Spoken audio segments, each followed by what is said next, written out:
거룩하시고 전능하신 하나님 아버지, 영원전부터 우리를 택하시고 예수 그리스도 안에서 구원의 은혜를 베푸신 하나님께 모든 찬송과 영광을 올려드립니다. 오늘도 주의 날 주님의 사랑하는 백성들이 주님의 부르심을 따라 예배하는 이 자리로 나왔습니다. 우리는 행위로 의롭다함을 얻을 수 없는 죄인이지만 오직 십자가의 은혜로 의롭다 하심을 받은 주의 자녀들이기에 감히 보좌 앞에 나옵니다. 주님, 저희가 한 주간의 삶 속에서 주의 뜻보다 세상의 욕망을 따르고 말씀보다 자기의 소견을 쫓아 살았음을 고백합니다. 참된 회개로 주께 나오니 성령으로 저희의 심령을 찔러 깨뜨리시고 진정한 회복과 순종의 열매를 맺게 하옵소서. 이 땅의 교회를 긍휼히 여겨 주옵소서. 진리가 희미해지고 사람의 말이 높아진 시대에 오직 하나님의 말씀만이 우리의 유일한 기준임을 고백합니다. 이 교회가 개혁주의 신앙 위에 경고히 서서 그리스도의 몸을 온전히 세워가는 교회 되게 하옵소서. 또한 말씀을 맡은 목회자로서 하나님의 뜻을 두려움으로 깨닫게 하시고 자기 말이 아니라 주의 말씀을 전하게 하시며 성도들로 하여금 오직 하나님의 영광을 위해 살아가도록 목양의 지혜와 인내를 더하여 주옵소서. 오늘도 말씀 앞에 모인 성도들이 자기의 뜻을 꺾고 자기를 부인하며 오직 예수 그리스도를 따르게 하옵소서. 부르심에 합당한 삶을 살게 하시며 이 땅에서 하나님의 나라를 증언하는 신실한 백성 되게 하옵소서. 예배의 처음과 마지막을 주께 의탁하며 우리 주 예수 그리스도의 이름으로 기도합니다. 아멘.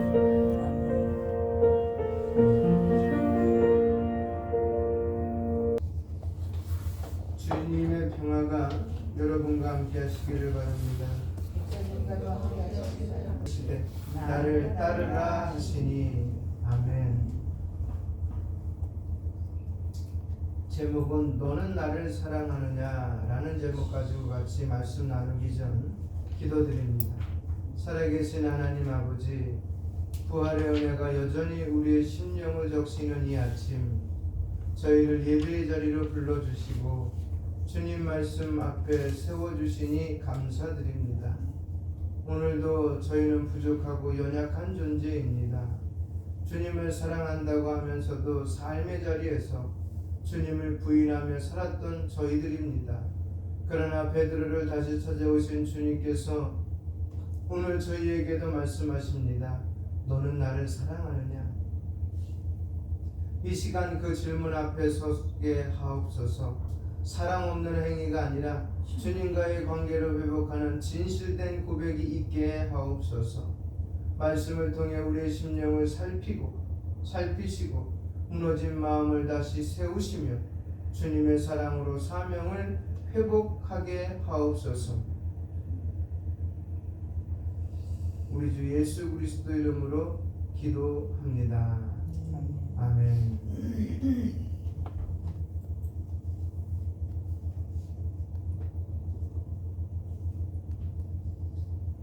부활 후 두 번째 주일입니다. 부활 후 두 번째 주일이에요. 부활절도 벌써 2주나 지났습니다. 부활의 주를 감격하라고 제가 말씀을 드렸는데 사실 부활의 주님은 매 순간이 감격이 돼야 돼요. 매 순간. 왜냐하면 우리 요한서신을 읽어보면 아시겠지만 그분이 찾아오셔서 나에게 그 사랑을 보여주셨어요. 그쵸? 이 땅에 있는 모든 신이나 사람은 내가 뭔가 해야만 사랑을 보여줘요. 상대편이. 그러니까 지극정성해야만 사람이든 신이든 움직여요. 그런데 기독교의 창조주이신 하나님은 내가 무엇을 해서 지극정성을 해서 그의 마음이 움직인 적이 한 번도 없어요. 그가 먼저 나를 지극정성으로 돌봐주세요. 지극정성. 그 모습이 바로 부활이에요. 우리에게 가장 나중에 보여주는. 이제 한 번 더 남았잖아요. 그쵸? 뭐가 남았어요? 부활의 주님과 더불어 하나 더 남은 거 재림의 주님. 재림 때 어떤 사건이 일어난다 그랬어요? 몇 가지 사건이 일어나. 첫 번째는 천사들도 예수님도 구름 타고 오신다 그랬어요. 그렇죠? 그러면서 나팔 소리를 분다 그랬어요. 어떤 나팔 소리인지는 잘 모르겠어요. 제가 그 소리를 못 들어봤으니까 나팔 소리를 불 때 이제 그때부터 일이 시작됩니다. 첫 번째 어떤 거요? 두 번째, 그러니까 1번, 2번으로 뛰면 2번에 첫 번째가 뭐예요? 네? 죽은 자들이 살아난다. 즉 무덤의 문이 열린다. 그러니까 믿음 안에서 순교하신 분들, 믿음 안에서 잠자는 분들이 다 일어난다 그랬어요. 누구 때문에? 그분의 재림 때문에. 세 번째는요, 살아있는 우리. 죽을지 안 죽을지는 모르겠지만 그분이 오실 때 살아있지 죽어있을지 모르겠지만 그 사람들이 변화되어 끌려 올라간다 그랬어요. 그걸 이제 휴거라 그래요. 옛날에 한참 소동이라고 그랬지만 휴거가 일어난다고 말을 합니다. 그렇죠? 그리고 다음에 뭐가 일어난다 그랬어요? 나팔 소리, 무덤, 그 다음에 휴거, 그 다음에 어떤 사건이 일어나요? 심판하신다 그랬잖아요. 그쵸? 심판하신다. 그 다음에 마지막에 영원으로 나눠진다 그랬어요. 이제 끝나면. 그쵸? 지옥을 가든지 천국을 가든지 나눠진다 그랬어요. 우리는 어느 쪽에 서야 될지 감을 잡으셔야 돼요. 뭐 내가 그 자리에 서 있고 싶다고 해서 서 있지는 않지만 그분의 선택된 자라면 분명히 나는 라이트에 서 있을 겁니다. 오른쪽에 있을 겁니다. 그리고 생명책에 있을 겁니다. 요즘에 유튜브 보면은 이상한 분들이 천국과 지옥을 또 새로 나왔어요. 젊은 사람인데 자기 갔다 왔는데 이상한 얘기를 해요. 듣지 마세요. 일단 천국과 지옥은 갔다 왔다는 얘기는 듣지 마세요. 성경에서 말하는 거 외에는 믿지 마세요. 저는 그렇게 생각 들어요. 왜냐면 너무 많은 살들이 붙어 있어서 저게 진짜인지 가짜인지 모르겠어. 그리고 바울도 천국 갔다 왔어요? 안 갔다 왔어요? 안 갔다 왔잖아요. 삼춘천까지 올라갔다. 이야기했어요? 안 했어요? 자기 복음 증거할 때 안 했어요. 오로지 누구만 얘기했어요? 예수 그리스도. 갈라디아 그랬잖아요. 자기가 이렇게 부름받은 목적 뭐다? 오직 예수 그리스도만 증거하기, 부활의 주님을 증거하기 위해서 나를 불렀지, 내가 세례 주기 위해서도 부르지 않고 제자들을 만들기 위해서도 부르지 않고 내가 천국 갔다 왔다는 이야기를 들려주기 위해서 부르지 받은 사람이 아니다. 난 사도인데 뭐만 예수님만 이야기하기 위해서 이 땅에 그분이 나를 찾아오셨다. 그리고 그 일을 나에게 맡기셨다라고 얘기했어요. 근데 우리 예수 그리스도를 믿으면 너무 많은 얘기가 붙어있어요. 살들이 다 띄세요. 누구만 얘기하라고요? 예수님. 그래서 바울은 고린도전서나 고린도 교회 편지 쓸 때 뭐라고 썼어요? 너희가 먹든지 마시든지 무슨 일을 하든지 간에 뭐만 하라고요? 하나님의 영광을 위해서만 해라. 그분만 자랑해라. 그 일평생에 그 자랑하다가 죽은 거예요. 그리고 모든 사도들이 그 일 하다가 다 죽은 거예요. 앞에 살아가신 모든 선배, 목사님, 장로님, 권사님, 성도님들이 다 그 일 하다가 돌아가신 거예요. 다른 얘기 안 했잖아요. 우리나라의 최건동 목사님 다른 얘기했어요? 안 했어요. 예수 천당 불신지요 그것만 했어요. 그게 그에게 가장 큰 복음이었었어요. 그래서 수천 교회를 세우고 그는 돌아가셨다고 말하잖아요. 그러기에 부활의 감격은 그 자체가 어메이징이에요. 그 놀라운 거예요. 어메이징. 이것이 개인적으로 일어나야 돼. 개인적으로. 교회적으로도 일어나야 되지만 개인적으로도 어메이징 돼야 돼요. 그러니까 각 지체들이 어메이징이 돼야 돼. 커다란 사건이 돼야 돼. 그게 없다면 나는 힘들어. 버티는 거 그냥 버티는 거. 왜? 나에게 사건이 없는데. 어떤 사건도 없잖아요. 부활의 주님을 만나지 못했는데 그 감격이 나에게 어떻게 있어요? 그러니까 바울이 만약에 똑같이 옆에 쓰러진 두 사람처럼 그냥 햇빛만 보고 쓰러졌다면 그가 과연 마지막까지 복음의 경주를 다 했을까? 전 아니라고 봐요. 왜냐하면 바나바의 생질 조카 누구예요? 마가 요한. 가다가 도중에 뭐 했어요? 네? 포기했잖아요. 1차 전도 여행 때. 나중에 정말 하나님을 만나서 마지막까지 남아서 바울이 협력한 것이 마가 요한이었지만 처음에 그랬잖아요. 왜? 못 만났으니까. 못 만났으니까 따라가는 것이 그 자체가 역경이라는 거죠. 그리고 그 은혜, 그 감격이 단지 감정의 고조에서 끝나지 않아야 됩니다. 부활하신 예수님은 우리의 과거를 덮고 현재를 회복하시며 미래의 사명을 주시는 분이 부활의 주님이에요. 우리에게 어떤 사명을 주셨어요? 우리 방금 성만찬 말씀도 읽었잖아요. 떡을 뜰 때마다 기념하라고. 그분만 얘기하라고. 다른 얘기하지 말라고요. 우리가 태어난 목적이. 그렇죠? 우리 부르시는 목적이 다른 거 없잖아요. 뭐 있으세요? 또 다른 목적? 예? 목적 있으세요? 그래서 오늘 본문은 특별히 부활하신 예수님께서 과거의 주님을 3번 부인했던 베드로에게 찾아오셔서 회복시키시고 사명을 다시 위임하시는 장면이에요. 이 장면은 모든 실족한 자들, 낙심한 자들에게 부활의 복음이 회복의 복음이요 다시 일어서는 은혜의 복음임을 보여줍니다.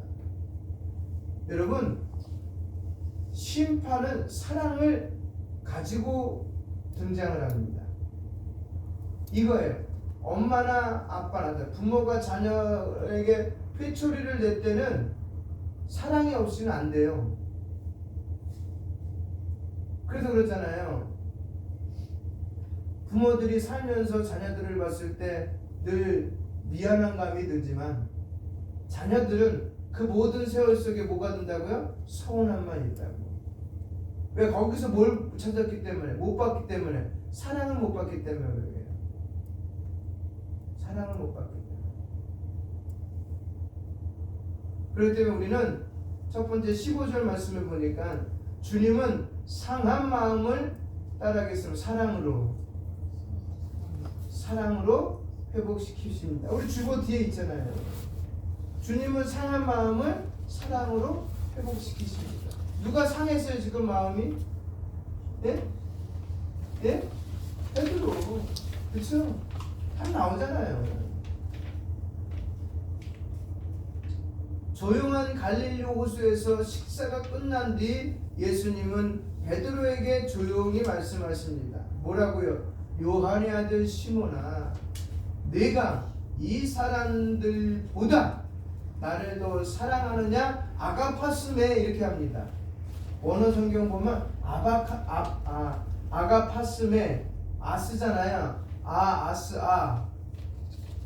소유격이에요. 소유격이 뭐죠? 소유. 그렇죠? 뭐뭐보다 더. 이 모든 것들 지금 네 눈에 보이는 것뿐만 아니라 보이지 않는 것까지 다 포함해서 주어진 모든 환경 속에서 더 사랑하냐 이거야. 사랑하십니까? 예? 그래서 이 질문은 단순한 감정적인 확인이 아닙니다. 과거를 들추려내는 신문도 아닙니다. 이 질문은 깊은 사랑의 회복을 위한 부르심입니다.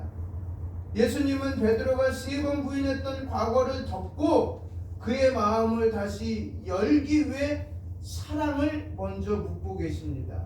아가파스메. 여기서 사용된 단어 아가파오는 조건 없고 헌신적이며 하나님의 사랑을 나타낼 때 쓰는 단어예요. 즉 예수님은 너는 나를 그렇게 사랑하느냐? 라고 물으시지만 그 질문은 사랑을 요구하기 전에 먼저 사랑을 고백하시는 주님의 음성입니다. 마치 주님은 이렇게 말씀하시는 듯합니다. 시몬아, 너는 나를 3번 부인했지만 나는 너를 한 번도 포기한 적 없다. 내가 너를 사랑하기 때문에 다시 찾아왔고 지금도 너의 상처를 안고 있는 그 마음에 내 사랑을 다시 심고 싶다. 내가 나를 사랑한다면 그 사랑으로 다시 일어나거라. 할렐루야. 베드로는 두려움과 부끄러움으로 이렇게 말합니다. 주님, 제가 주님을 필요합니다. 필요가 뭐야? 그 친구와 친구 간의 관계를 나타내는 거야. 친구와 친구의 관계. 즉 그렇게 사랑하시는 줄 주님께서는 아십니다.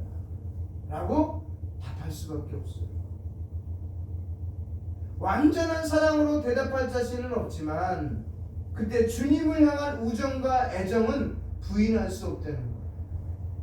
거기까지는 있는데 내가 나의 목숨을 희생해서까지 당신을 사랑하지는 못하겠습니다. 왜? 전력이 있기 때문에. 그리고 주님은 3번째 질문에서 이렇게 말합니다. 아가파스가 아닌 필레이스메라고 질문합니다. 즉 베드로의 자리까지 내려오신 것입니다. 주님은 그분의 완전한 사랑으로 부족한 제자의 고백을 받아주시고 감싸 안으십니다. 이것이 부활하신 주님의 사랑이에요. 그러니까 용서는 누가 하는 거라고요? 낮은 자가 하는 게 아니에요. 위에 있는 자가 아랫사람 자니까 내려와서 안아주는 거예요. 포용하는 거예요. 잡아주는 거예요. 근데 세상은 어때요? 나에게 잘못했지? 네가 와 이거예요. 근데 하나님은요? 네가 잘못했지? 내가 갈게. 이게 성경에서 말하는 사랑이에요. 근데 오늘 교회도 이거 실천 안 하잖아요. 그러니까 교회가 무너지는 거지. 성도들 실천 안 하잖아요. 그러니까 성도 신앙이 무너지는 거예요. 여러분 아시죠? 댐이 무너질 때 큰 틈이 있어서 무너지는 거 아니에요. 처음에는 아주 실오라기 같은 약한 금 때문에 무너지기 시작하는 거예요. 그래서 동화책도 나왔잖아요. 구멍이 뚫리고 소년이 구멍을 막고 있었다고. 왜? 무너질까 봐. 근데 우리 그걸 대수롭게 생각을 안 해. 근데 예수님은 대수롭게 생각하지 않고 대수롭게 생각해서 오시는 거예요. 왜? 내가 더 무너질까 봐.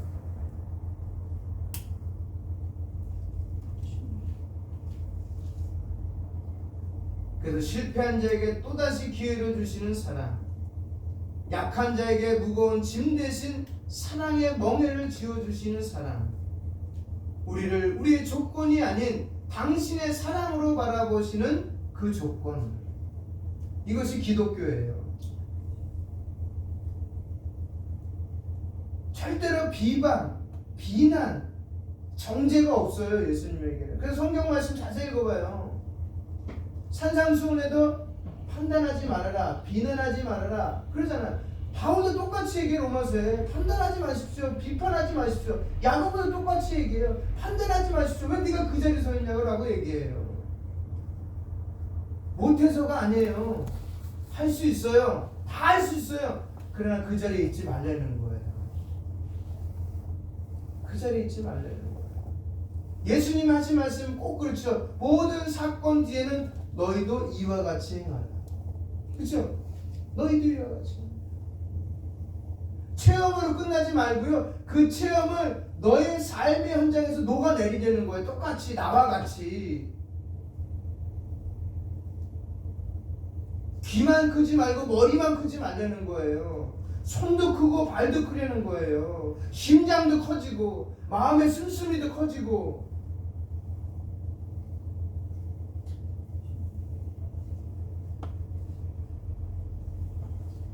한번 질문하겠습니다. 저와 여러분에게. 우리는 주님, 지금 주님의 사랑 앞에 어떤 태도로 서 있습니까? 어떤 태도로 서 있습니까? 사랑을 고백하기보다 사랑받기 어렵다고 여겨 도망치고 있지는 않습니까? 주기 싫으니까. 쟤는 꼴 보기도 싫어. 제가 저기 있으면 안 가. 하나님 왜 쟤를 저에게 붙여주셔서 왜 이렇게 힘들게 합니까?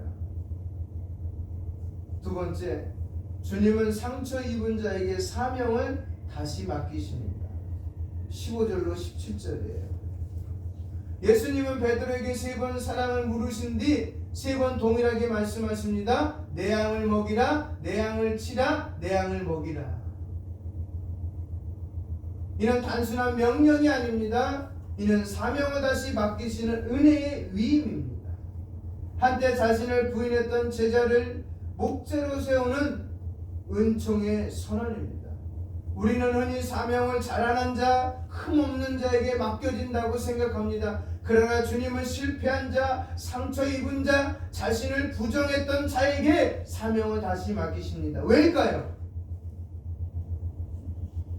그들은 사랑이 무엇인지, 자신의 무력함이 무엇인지, 은혜 없이는 설 수 없음을 누구보다 깊이 경험했기 때문입니다.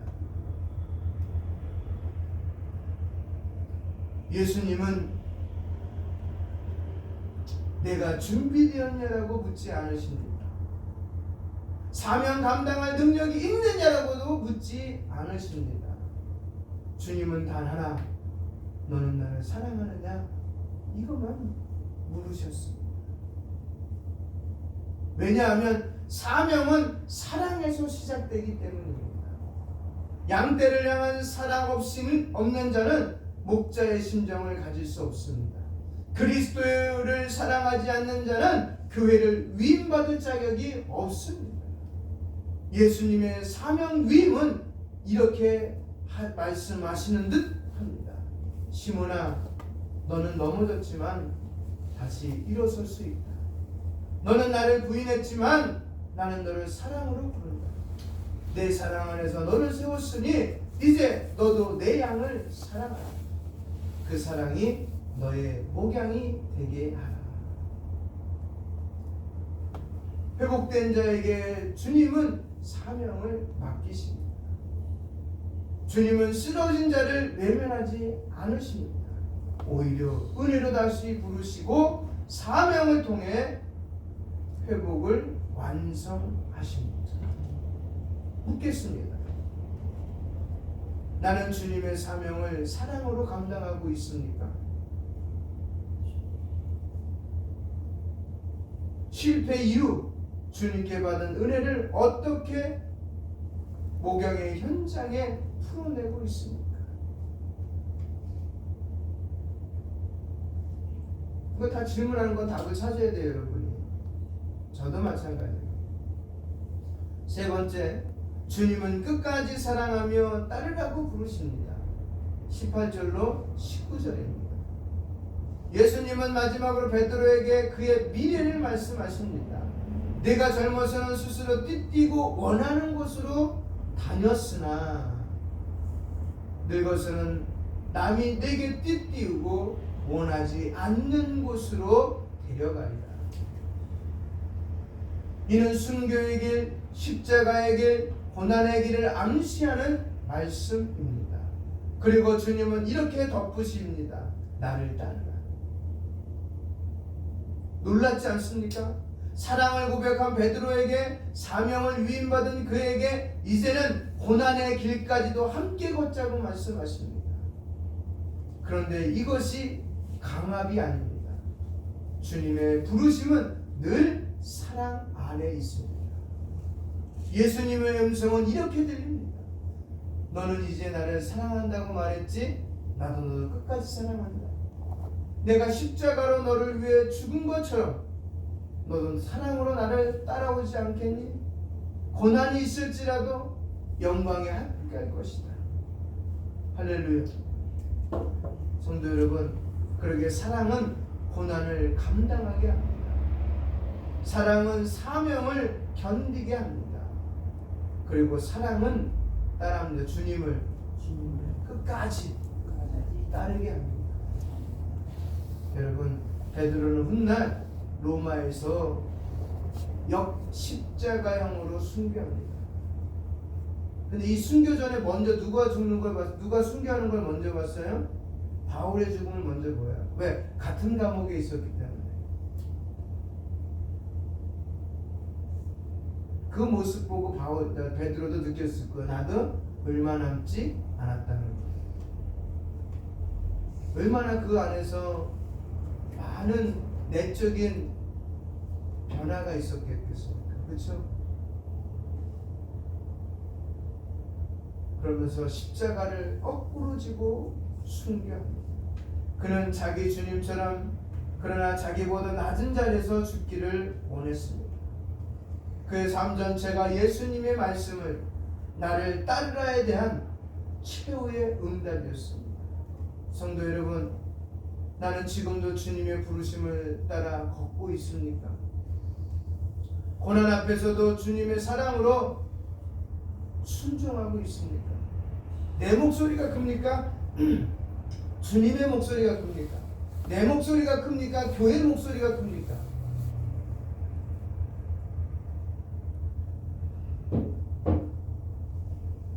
마치도록 하겠습니다.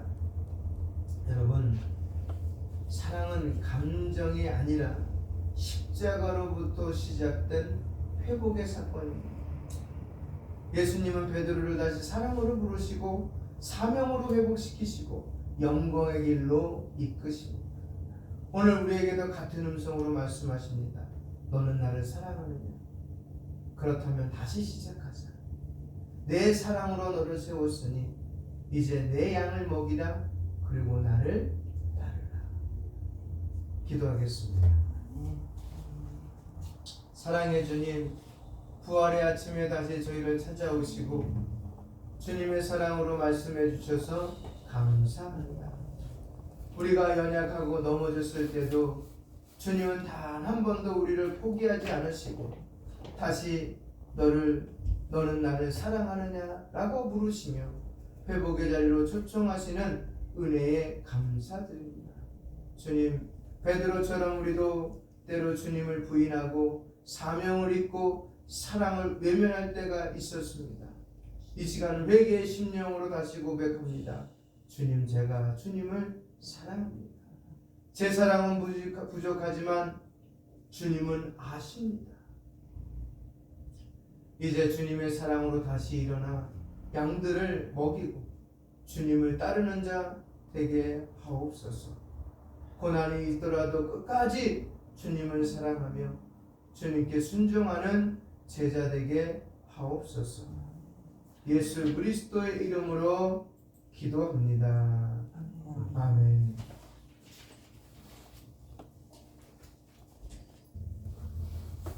만복의 근원이 되신 하나님 아버지, 우리의 생명과 호흡과 모든 것을 주시는 은혜에 감사합니다. 우리는 아무것도 가진 것이 없으나 그리스도 안에서 하늘의 모든 신령한 복을 누리게 하시니 주님의 은혜를 찬양합니다.